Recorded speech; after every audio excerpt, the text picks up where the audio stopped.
Estábamos viendo a Aristóteles. La idea es dedicarse a Aristóteles hasta su totalidad, espero. Y ahora estuvimos viendo a Aristóteles en cuanto a cuestiones por ahí más lógicas, epistemológicas, ontológicas. Ahora vamos a ver cuestiones más específicas que tienen que ver quizás hasta con la física. Y de hecho, acá, como verán, ya hay una primera cita de la física. Bueno, ya hemos comentado algunas citas de la física de Aristóteles. En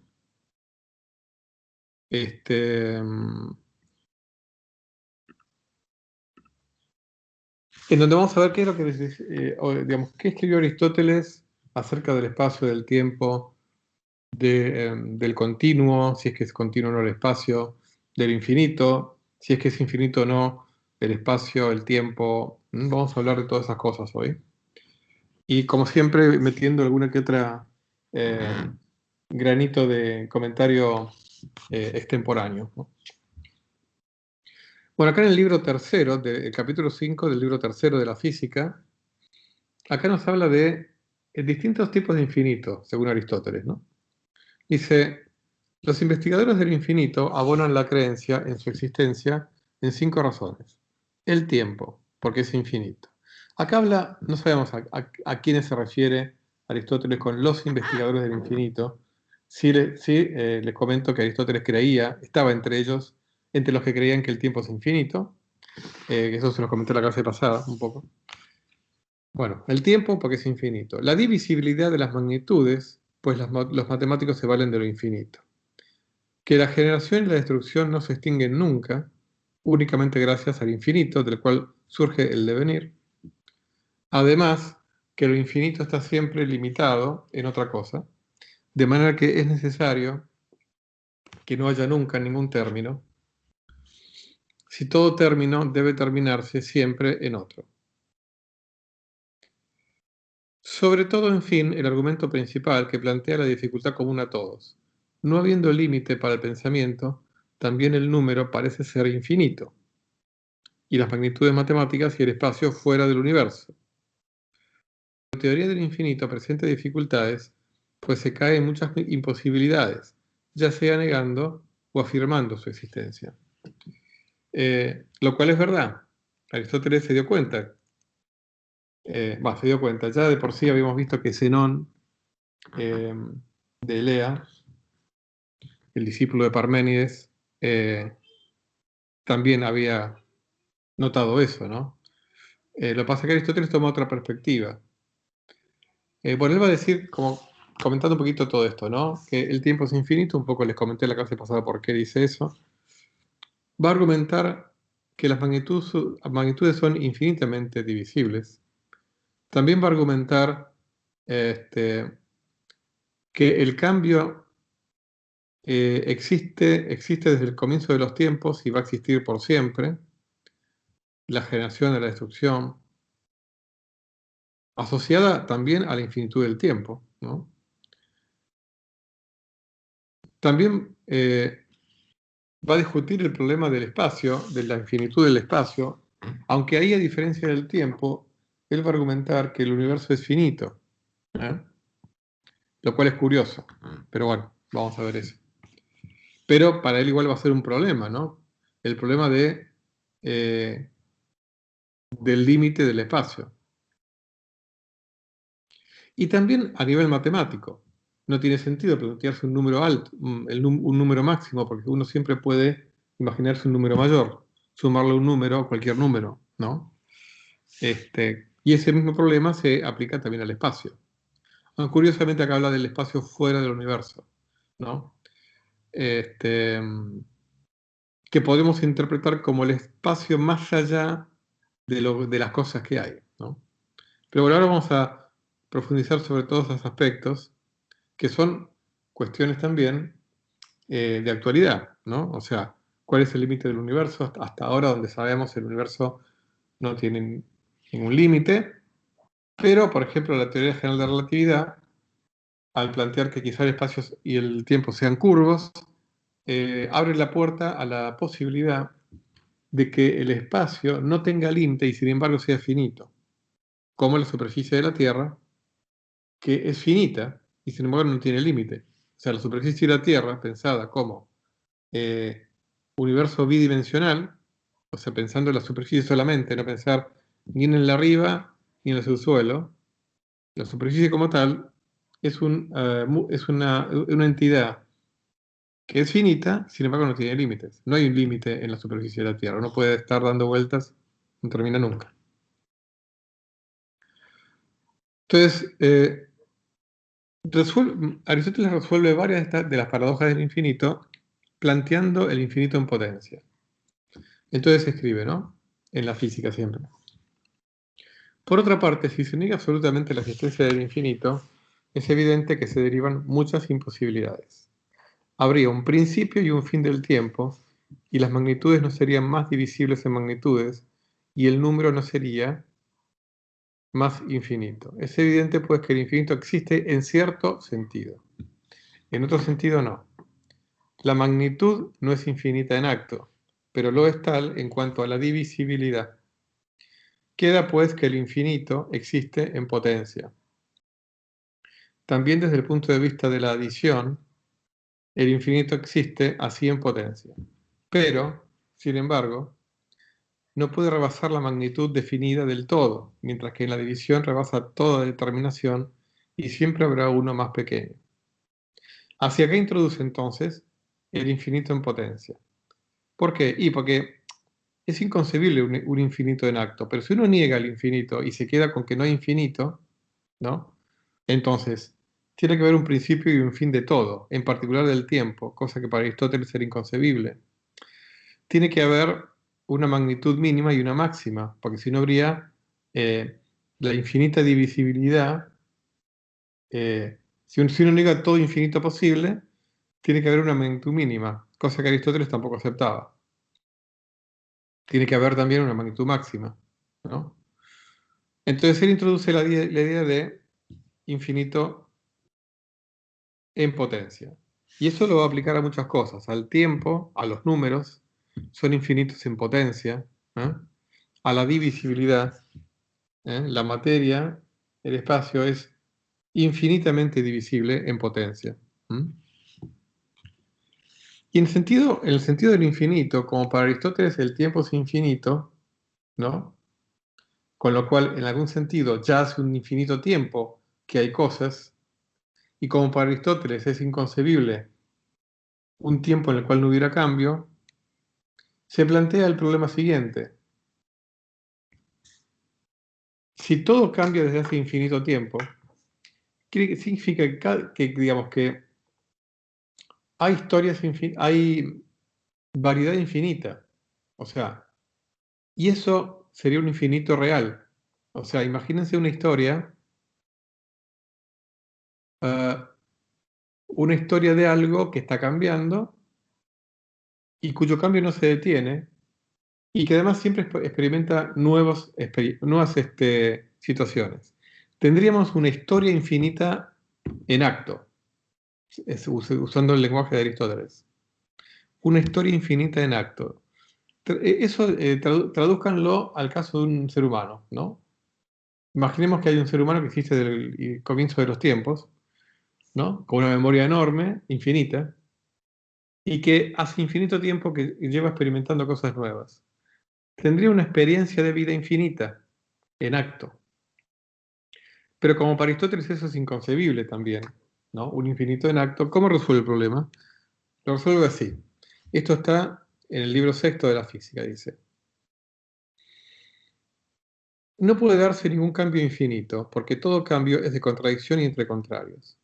Por eso, la afirmación y la negación son límites de contradicción. Por ejemplo, nacimiento para el ser, destrucción para el no ser. El cambio es de contrarios, y así el aumento y la disminución. Pero la traslación no está limitada de este modo, porque no es toda entre contrarios, y no sucede lo que es imposible que acontezca. Dice, todo cambio es entre contrarios, eh, pero no del todo. Hay cambios que no son entre contrarios. Por ejemplo, la traslación. Por eso el movimiento no es infinito, ni puede recorrer una distancia infinita, porque no es posible recorrerla. No hay una distancia infinita, de hecho. De manera que, dado que haya un movimiento único, no puede ser infinito en el tiempo, excepto en una forma, que es la traslación circular. Por supuesto, acá parecería como que Aristóteles se contradice, porque acá dice que todo cambio es de contradicción, y acá dice que hay cambios que no son de contradicción. Lo que pasa es que uno, para poder entender del todo, tenía que leer, qué sé yo, el libro sexto de la física entero. Yo acá les pongo fragmentos. Entonces, bueno, aparte piensen que son también textos de hace más de 2300 años. Este, entonces, a veces hay que tomar con pinzas incluso los fragmentos que yo les comparto a ustedes, ¿no? Estos puntos suspensivos significa que acá el texto sigue, ¿no? Entonces, ¿cómo resuelve el problema de Aristóteles? Por el círculo, ¿no? La traslación circular. La traslación circular permite movimiento infinito sin que haya variedad infinita. Hoy en día diríamos, no es necesario introducir el movimiento circular, basta el movimiento periódico. Cualquier movimiento periódico va a resolver el problema que plantea Aristóteles. Es la repetición infinita.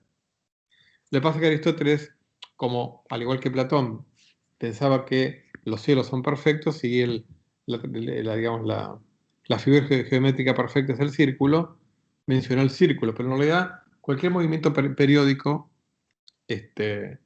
resolvería el problema. Entonces, hace infinito tiempo que hay cambio, pero esas cosas que existen y que cambian desde hace infinito tiempo, lo hacen recorriendo trayectorias periódicas.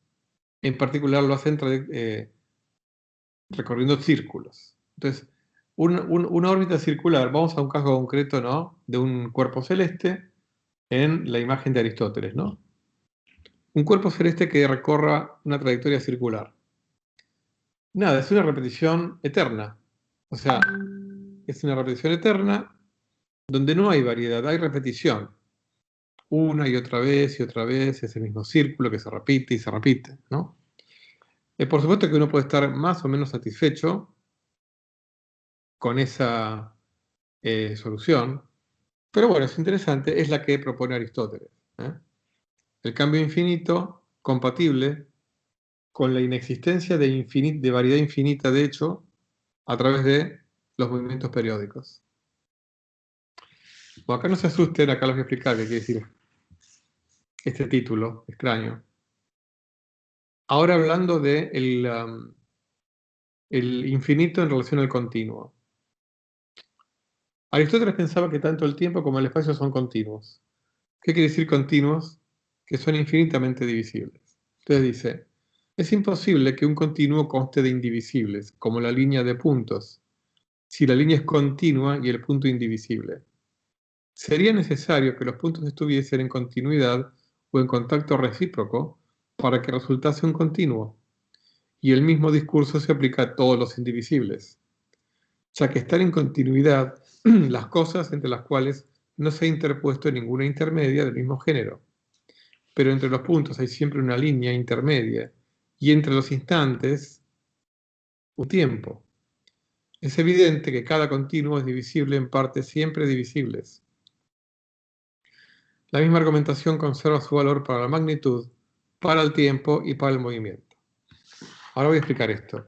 Acá entonces, Aristóteles, por una cuestión de consistencia, si él supone que la magnitud es continua, el espacio también lo tiene que ser el tiempo y por lo tanto también el movimiento, porque al fin y al cabo el movimiento tiene que ver con traslación en función del tiempo. Entonces, si el espacio y el tiempo son continuos, también el movimiento tiene que ser continuo. Ahora, ¿qué quiere decir todo esto anterior? ¿no?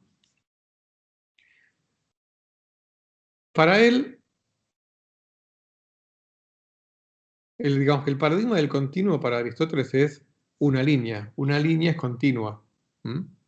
Una línea es infinitamente divisible.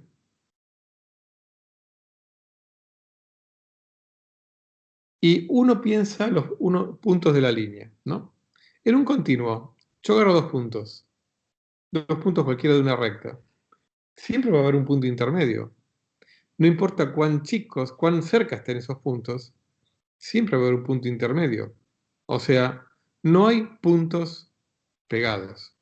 Acá puse este apellido extraño, quizá para la mayoría de ustedes, que es Hausdorff, que fue un matemático de fines del siglo XIX, por ahí, principios del XX, que introdujo lo que se llama espacios de Hausdorff. No les voy a definir qué es, pero, por ejemplo, una línea recta es un espacio de Hausdorff. El espacio euclidio, el espacio que usamos para describir nuestro espacio real, es de Hausdorff. ¿Qué significa? Todo un espacio de Hausdorff básicamente es un espacio en el cual no hay ningún par de puntos que estén pegados entre sí. Siempre entre dos puntos, siempre hay un punto intermedio. Y es un poco lo que describe nuestra noción intuitiva de espacio continuo. Un espacio continuo es algo que siempre uno puede dividir más, uno siempre puede aumentar el aumento del microscopio, siempre puede ver más chiquitito, más de cerca, ¿no? Y como la noción de punto es algo justamente, la noción que uno tiene intuitiva de punto, es la noción que tiene el matemático de punto, que es algo que no tiene dimensiones, no tiene medida, como dirían los matemáticos, es de medida nula. Un punto no tiene tamaño. ¿Eh? Sin embargo, existe el tiempo perdón, existe el punto como entidad, ¿no? Es una entidad que no tiene tamaño, ¿no? Ya todo esto, quizá no con este lenguaje que les acabo de decir, ya estaba en la mente de Aristóteles. Y también estaba en la mente de Zenón, y estaba en la mente de Euclides. El punto como algo que no tiene tamaño, pero que es un ingrediente fundamental de la recta, de la línea recta, ¿no? Y entonces todo eso Aristóteles lo reúne en este párrafo, que parece bastante misterioso, pero que un poco lo que está diciendo es lo que le estoy diciendo, ¿ok? Entonces, entre los puntos hay siempre una línea intermedia, y como él cree que el tiempo es continuo, él hace una analogía entre cualquier intervalo de tiempo y una longitud en el espacio. Y hace una analogía entre cualquier instante de tiempo y un punto de esa línea espacial. Entonces, como el tiempo es continuo, entre cualquier par de instantes siempre va a haber un instante intermedio. O sea que realmente todo este discurso de Aristóteles anticipa la visión que tenemos en la actualidad de lo que es el espacio matemático. Y en principio lo que es el espacio físico, en la medida que sea descriptible por el espacio matemático, o por algún espacio matemático que sea, como les dije, del tipo de Hausdorff. Entonces, bueno, un poquito siguiendo con lo mismo, ¿no? Dice, por necesidad son las mismas las divisiones del tiempo y las del movimiento, y del espacio en el cual se cumple el movimiento. Si el movimiento es divisible, también lo es el tiempo. La consecuencia por excelencia del cambio es la divisibilidad de todos y al infinito, pues a lo mudable le corresponde inmediatamente el ser divisible e infinito. En efecto, ni el tiempo consta de instantes, ni la línea de puntos, ni el movimiento de unidades indivisibles de movimiento. Bueno, este primer párrafo es lo que comentamos recién. Y este segundo párrafo es muy interesante porque lo que dice es, no podemos entender una línea, una recta, como la suma de todos sus puntos. ¿Y esto por qué? Porque, y lo mismo el tiempo no es la suma de todos sus instantes. Lo que tenía en mente Aristóteles es algo así como el instante es una frontera entre el antes de ese instante y el después de ese instante, ¿no? Pero como el instante en sí no tiene tamaño, al igual que una línea tiene longitud, una línea, pero un punto no tiene longitud. Entonces, no puedo pensar a la línea, dice Aristóteles, ¿no? Como compuesta de puntos y nada más. Porque como todo punto, ningún punto tiene tamaño, pero la línea sí lo tiene. Entonces, no puedo pensar la línea como la suma de todos los puntos, porque cada punto tiene dimensión cero. Esto es lo que pensaba Aristóteles. Hoy, bueno, quizá no lo diríamos del todo igual, ¿no? O sea, porque bueno, uno puede introducir el concepto de una suma infinita, la noción de integral. Pero bueno, igual uno podría discutir a nivel filosofía de la matemática, si la línea es o no la suma de todos sus puntos. Pero en todo caso no lo era para Aristóteles, este, porque pensaba que, por ejemplo, un instante no es un instante no es un lapso de tiempo. Un lapso, o lapso a secas, cuando uno dice lapso, se refiere a intervalo de tiempo. Un intervalo de tiempo tiene una duración, en cambio un instante no tiene una duración. ¿Ok?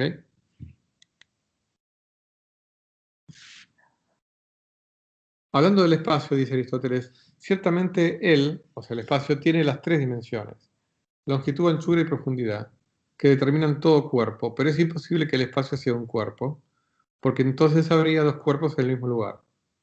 Y además, si fuese también él uno de los entes, ¿en qué lugar estaría? Pues el problema que plantea Zenón merece alguna consideración. Como les decía antes, ¿no? Todas las paradojas que planteó Zenón no fueron triviales. Mereció la atención de muchos filósofos posteriores, entre los Aristóteles.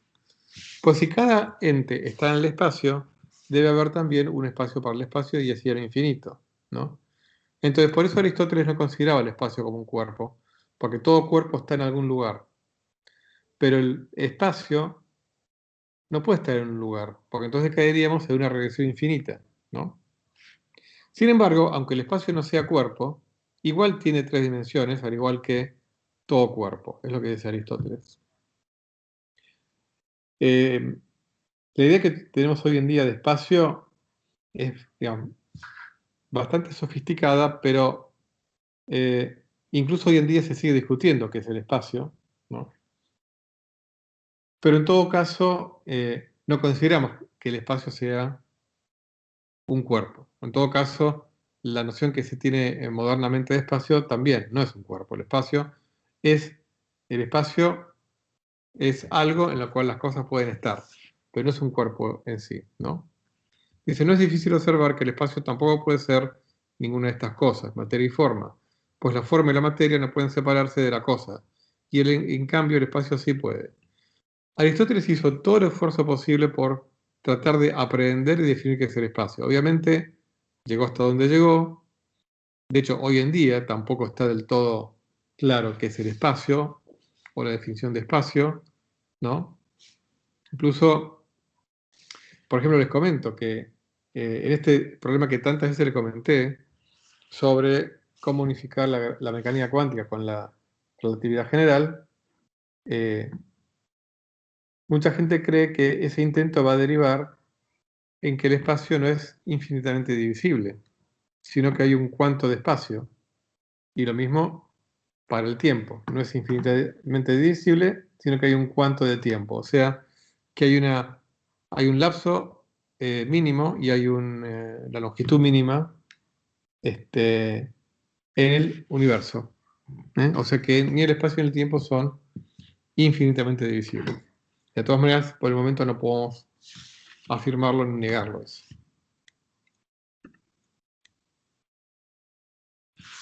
Siempre dentro de lo que es el espacio, bueno, el libro cuarto de la física de Aristóteles le dedica mucho al espacio y al tiempo.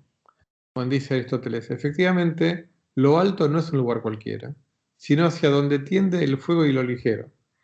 Y de la misma manera, tampoco lo bajo es un lugar cualquiera, sino hacia donde tienden los cuerpos pesados y compuestos de tierra, en cuanto no difieren solo por posición, sino también por potencia. Y por ello el centro del universo y el extremo confín de la revolución circular, respecto a nosotros, parecen para todos ser lo alto y lo bajo por excelencia. Porque aquel permanece siempre donde se halla, y el extremo límite del círculo permanece en el mismo estado.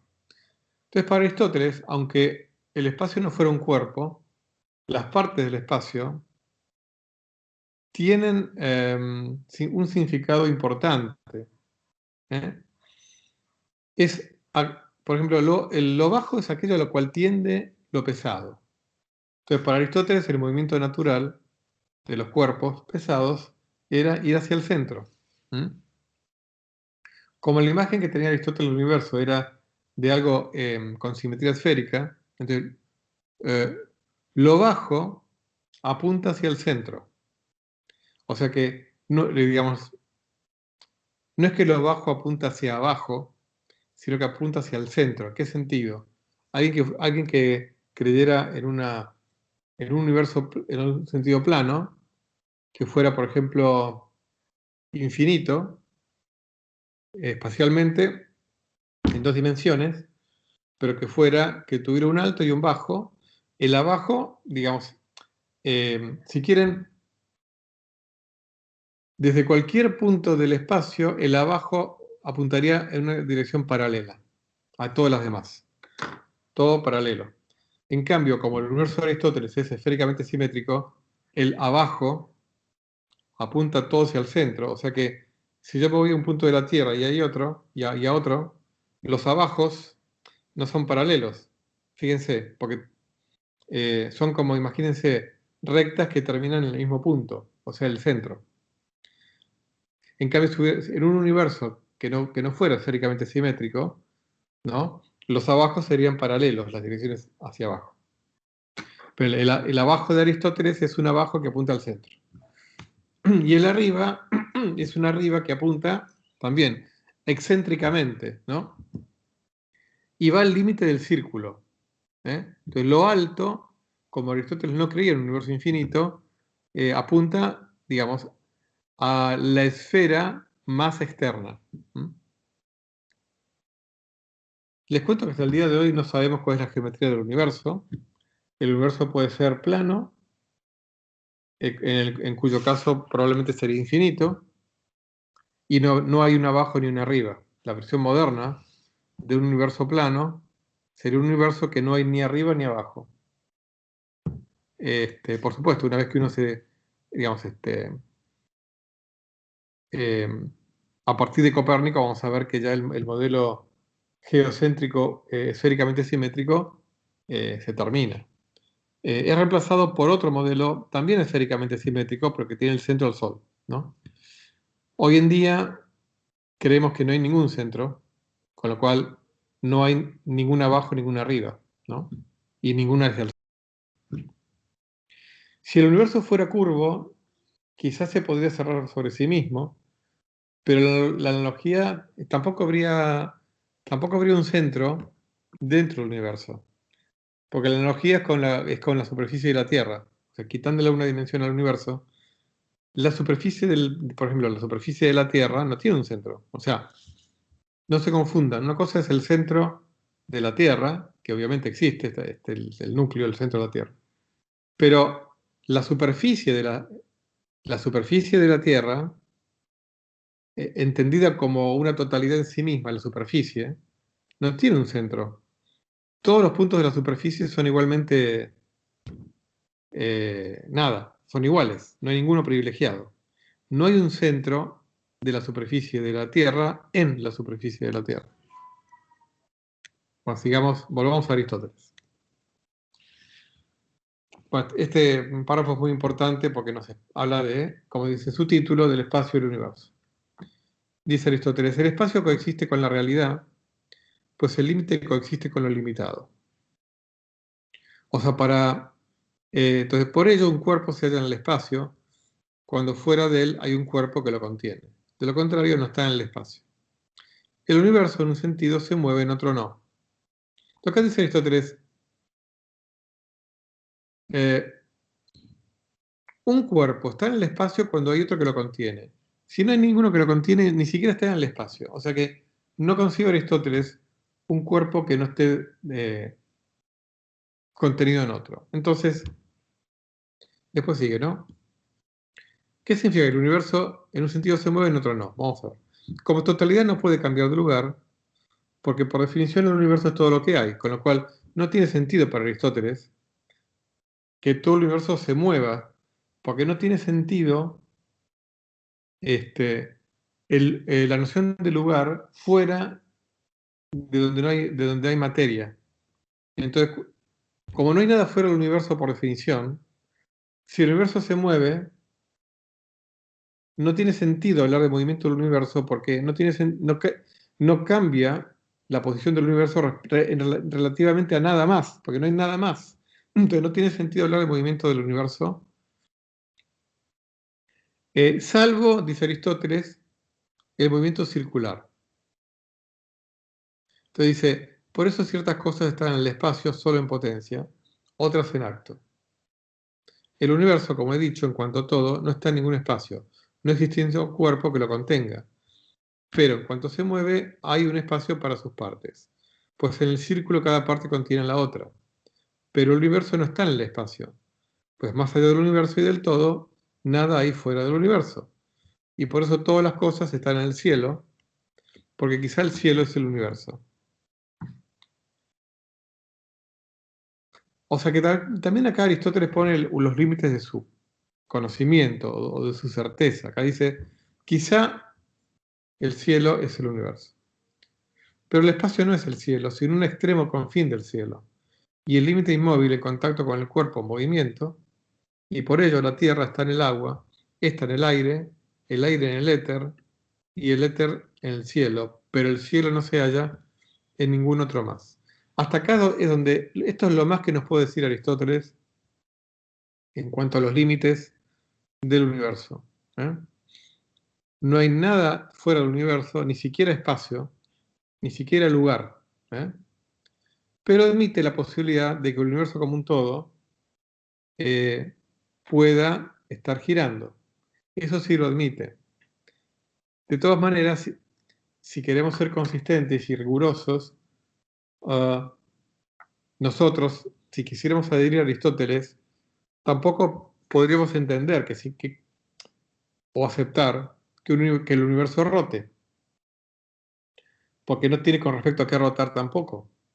O sea, si nosotros nos pusiéramos en aristotélicos rigurosos, ni siquiera podríamos admitir la rotación del universo, porque no tiene con qué rotar.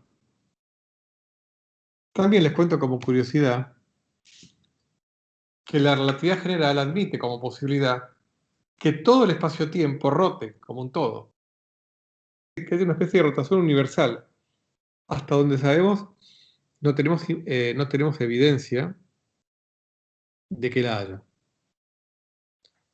Pero podría haberla. ¿Qué pasa? En la época de Aristóteles no estaba la noción de fuerza centrífuga. Entonces, y tampoco la puedo haber en una física aristotélica, porque acuérdense que para Aristóteles todo movimiento requiere de una causa, ¿no? En cambio, vamos a ver, para Newton eh, el movimiento en línea recta no requiere de una causa. En cambio, el movimiento circular, aunque sea con velocidad constante, sí requiere de una causa. ¿Mm? Aparece la noción de fuerza centrífuga, qué sé yo. Hasta donde sabemos no hay evidencia de que el universo como un todo esté rotando. Pero podría ocurrir. O sea, la física moderna lo admite. Ahora, en cambio, la física aristotélica, si le hacemos caso a Aristóteles, al no haber nada fuera del universo, ni siquiera espacio, y si todo movimiento tiene sentido en relación a otro cuerpo, se hace difícil aceptar la posibilidad de que el universo como un todo rote.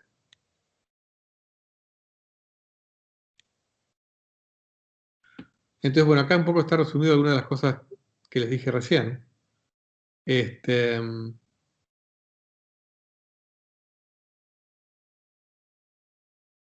Un poco el primer párrafo te lo comenté,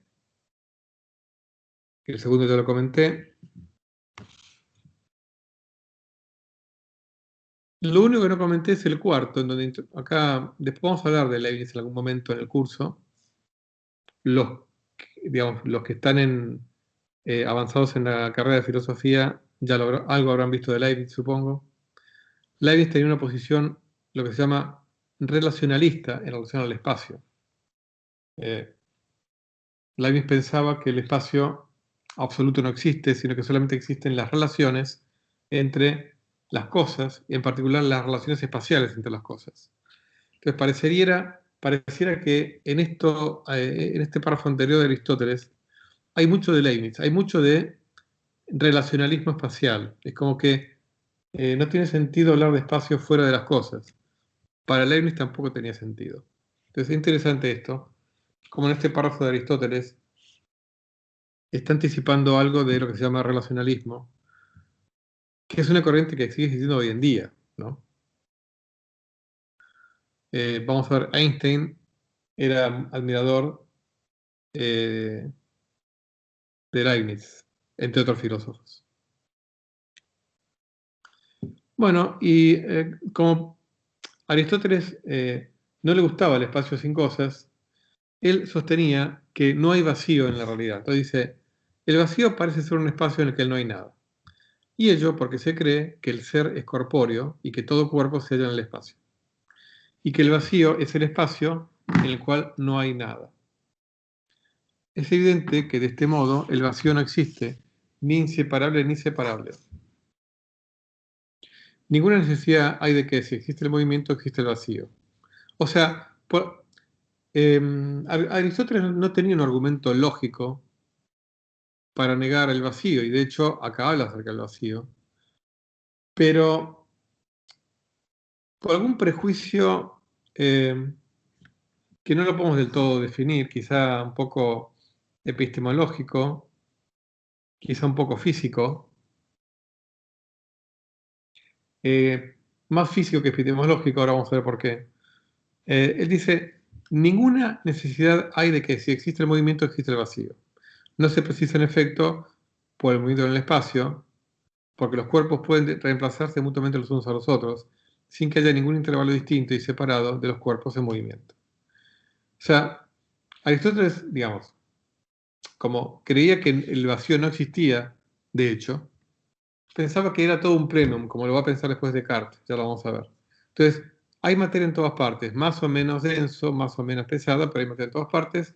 Y igual el movimiento es posible porque es una cosa en donde las cosas se están moviendo, una cosa se corre, la otra ocupa su lugar. Es la idea que tenía Aristóteles. Pero además va a haber otra cosa, y esto se lo cuento yo ahora, que es, Aristóteles decía que si hubiera un vacío de hecho, habría un problema, porque si se mete un móvil en ese vacío, como el vacío por definición es homogéneo, si hay vacío, en todas partes de un vacío es todo igual, entonces no habría razón suficiente para que un móvil se frenara en un lugar y no en otro, ¿ya? Aunque no tuviera fuerza que lo empujara. Entonces, ese era uno de los argumentos que posiblemente fuera uno de los más importantes que hizo que a Aristóteles no le gustara la idea de que existiera el vacío en la realidad, ¿no? En la naturaleza.